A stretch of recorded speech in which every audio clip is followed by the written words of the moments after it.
여러분 안녕하십니까? 말씀으로 하루를 여는 천수답의 새벽 묵상 역대상 4장을 묵상합니다. 하나님의 축복은 믿는 자의 특권입니다. 기복신앙 혹은 구복신앙은 하나님이 아닌 물질적인 복에 치중한 신앙을 말합니다. 그것을 경계하는 것이 그리스도인의 바른 태도라고 우리는 배우지요. 하지만 그것이 마치 우리가 하나님이 주시는 복을 멀리하라는 것은 아닙니다. 하나님이 주시는 복은 믿는 자들의 받을 특권이기도 합니다. 역대상 4장에서 우리는 유다지파의 자손들의 족보를 읽어 내려가다가 잠시 길고 지루한 목록 가운데 살짝 쉬어가는 듯한 한 구절을 발견하는데 그것이 야베스에 대한 기록입니다. 역대상 4장 9절 10절에는 야베스는 그의 형제보다 귀중한 자라 그의 어머니가 이름하여 이르되 야베스라 하였으니 이는 내가 수고로이 낳았다 함이었더라. 야베스가 이스라엘 하나님께 아뢰어 이르되 주께서 내게 복을 주시려거든 나의 지역을 넓히시고 주의 손으로 나를 도우사 나로 환난을 벗어나 내게 근심이 없게 하옵소서 하였더니 하나님이 그가 구하는 것을 허락하셨더라. 오래전 브루스 윌킨스의 야베스의 기도라는 조그마한 책이 출판되고 3개월 만에 400만 부가 판매될 정도로 베스트셀러의 반열에 올랐었습니다. 야베스라는 이름의 뜻은 성경이 자체적으로 말하는 것처럼 괴로움, 슬픔을 뜻하는 단어입니다. 그의 어머니가 그에게 이런 이름을 붙여준 것이지요. 우리는 본문을 통해 그의 출생의 과정이 순산이 아닌 난산이었음을 짐작할 수 있습니다.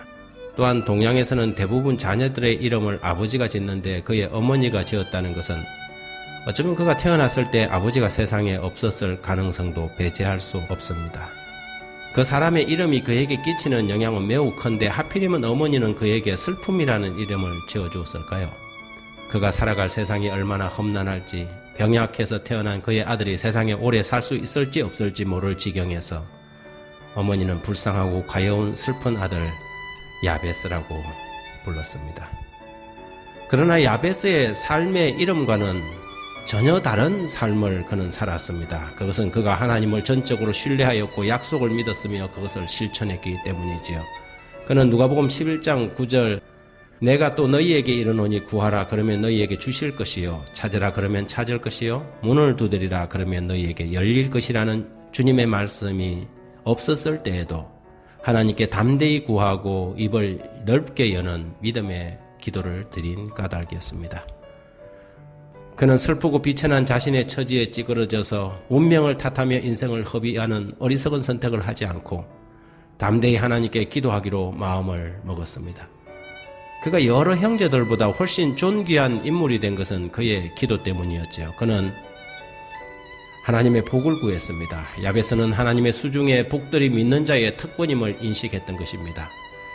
대학교 다닐 때 우리 집은 그렇게 가난한 집은 아니었습니다. 시골이었지만 점포를 하나 가지고 있어서 현금이 언제나 돌아가는 집이어서 전화 한 통이면 급한 대로 필요한 돈을 송금해 줄 수 있는 처지였지요. 하지만 저는 성인이 되어서 이런저런 잡다한 것들을 부모님께 도움을 받고 손을 벌리는 것이 너무 민망하고 죄송해서 대학 시절을 참 어렵게 보냈습니다.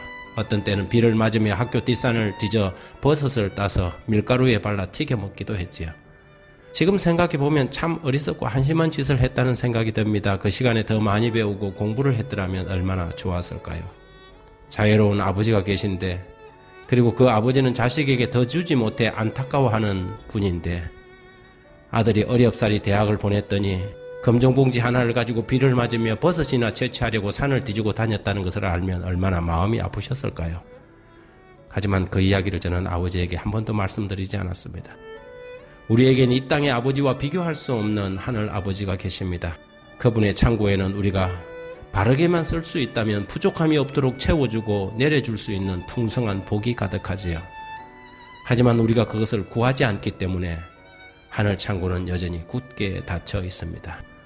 야베스의 기도는 첫 번째 지경을 넓혀달라는 기도였고 두 번째 환난을 벗어나게 해달라는 것이었습니다. 이것은 단지 그가 편안히 잘 먹고 잘 살자는 것이라기보다는 그의 책임과 비전을 넓혀달라는 것이며 또한 평안 가운데 그에게 주어진 사명을 마칠 수 있게 해달라는 기도였습니다.